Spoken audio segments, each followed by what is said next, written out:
ส่งไปญี่ปุ่นเนาะ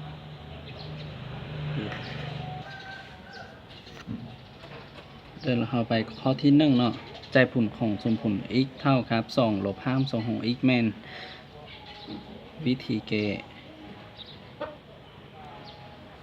เราสังเกตสมผลตัวนี้มันมี5ขั้น2ฉะนั้นเราต้องมีเงื่อนไขให้เงื่อนไขก็คือ x อยู่ใน5ขั้น2ฉะนั้น x ต้องหลายกว่าหรือเท่าสุดเนี่ยแล้วหลังจากนั้นเราวางที่เท่ากับ5ขั้น2ของ x โดยที่ต้องหลายกว่าหรือเท่าสุดเนี่ยเมื่อนั้นเราจะได้สมผลใหม่คือที่กำลัง2เท่ากับแล้วเราจะได้สมผลตัวนี้เราเกตธรรมดาบวก t ลบ2เท่า0เราแยกส่วนคูณเราจะได้ t นี่เราเขียนเป็น2 t ลบ t ลบ2เท่า0เราได้ t บวก2ตัวนี้เราเอาลบอยู่นอกจะยังเหลือ t บวก2อยู่ในนี้เท่า0เราได้ t บวก2คูณให้ t ลบ1เท่า0นี่เราจะได้ t บวก2เท่า0หรือ t ลบ1เท่า0จะได้ t เท่าลบ2หรือ t เท่า1แต่ว่าตัวนี้น้อยกว่า0เราบ่เอาเพราะว่าเงื่อนไขของเราแม่น t ต้องหลายกว่าหรือเท่า0สำหรับ t เท่า1เราจะได้5คำ2ของ x เท่ากับ1เราถอนได้ x เท่ากับ1เนี่ยและจะได้ใจผลก็คือ x เท่ากับ1เนี่ยแล้วเราไปข้อที่2ข้อที่2เพิ่นให้11กำลัง x เท่ากับ27แ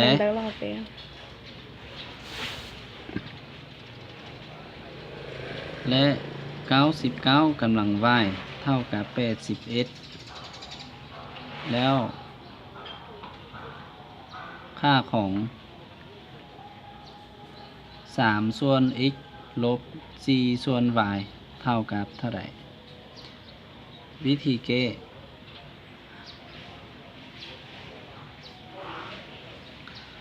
เราจะจากข้อมูลที่เพิ่นให้มาเนี่ยเราจาก11กำลัง x เท่ากับ27เนี่ยแล้วเราจะเอาโลกาลิตส่งฝากเข้าเราจะได้โลกาลิตพื้น11ของ11กำลัง x เท่ากับโลกาลิตพื้น11ของ27แล้วเราจะนำใช้สูตรโลกาลิตพื้น a ของ a กำลังอัลฟาเท่ากับอัลฟาแล้วเราจะได้ x เท่ากับโลกาลิตพื้น11ของ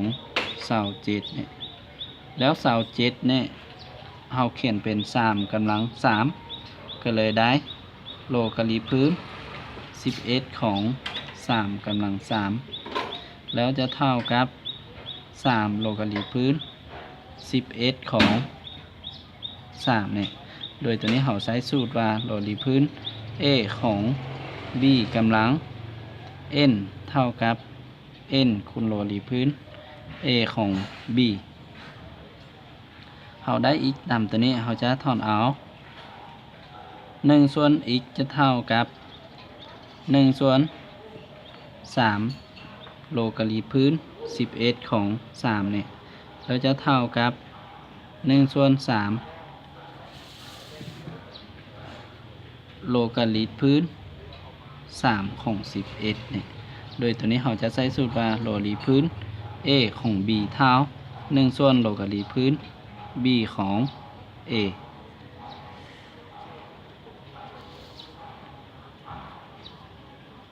แล้วต่อไปเราจะนำใช้ข้อมูลตัวที่2อยู่ใน99กำลัง y เท่า81นี่ตัวนี้เราก็เอาโลกาลิตพื้น99เข้าเราจะได้ y เท่ากับโลกาลิตพื้น99ของ81นี่แล้วจะเท่ากับ81เราจะเขียนออกมาเป็น3กำลัง4ฉะนั้นได้4โลกาลิตพื้น99ของ ของ3เนี่ยหลังจากนั้นเราจะถอนเอา1ส่วน y จะเท่ากับ1ส่วน4โลกาลิกพื้น99ของ3เนี่ยแล้วเท่ากับ1ส่วน4เราหักจากเนี่ยแล้วตัวนี้เราใช้สูตรอยู่ถึงเนี่ยเราจะได้โลกาลิกพื้น3ของ99เราได้2อันนี้แล้วเราจะมาเขียนว่า3ส่วน x ลบ4ส่วน y 3ส่วน x ลบ4ส่วน y จะเท่า3คูณ1ส่วน x แต่ว่า1ส่วน x ของเราเท่าตัวนี้เท่า1ส่วน3โลกาลิกพื้น3ของ11ลบ4คูณกับ1ส่วน y 1ส่วน y ของเราเท่า1ส่วน4โลกาลิกพื้น3ของ99แล้วเราจะได้มาตัวนี้3คูณเขาจะหมดไปอย่างเต้ตัวนี้โลกาลิกพื้น3ของ11ลบให้4คูณเข้าก็ฮอนกับ4ไปยังเหลือโลกาลิกพื้น3ของ99แล้วเราจะนำใช้สูตรตัวโลกาลิกพื้น a ของ x ลบโลกาลิกพื้น a ของ y จะเท่ากับโลกาลิกพื้น a ของ x ส่วน y เนี่ยแล้วเราจะได้ตัวนี้เท่ากับโลกาลิกพื้น3ของ11ส่วน99 11ส่วน99ออกอยู่1ส่วน9ฉะนั้นโลกาลิกพื้น3ของ1ส่วน9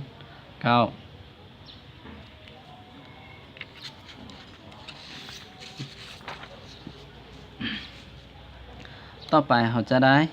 3ส่วน x ลบ4ส่วน y จะเท่ากับโลกาลิกพื้น3ของ1ส่วน9แล้ว1ส่วน9ในเราสามารถเขียนเป็นโลกาลิกพื้น3ของ3กำลังลบ2เนี่ยฉะนั้นตัวนี้จะเท่ากับลบ2เนี่ยดังนั้นเราจะได้3ส่วน x ลบ4ส่วน y เท่ากับลบ2เนี่ย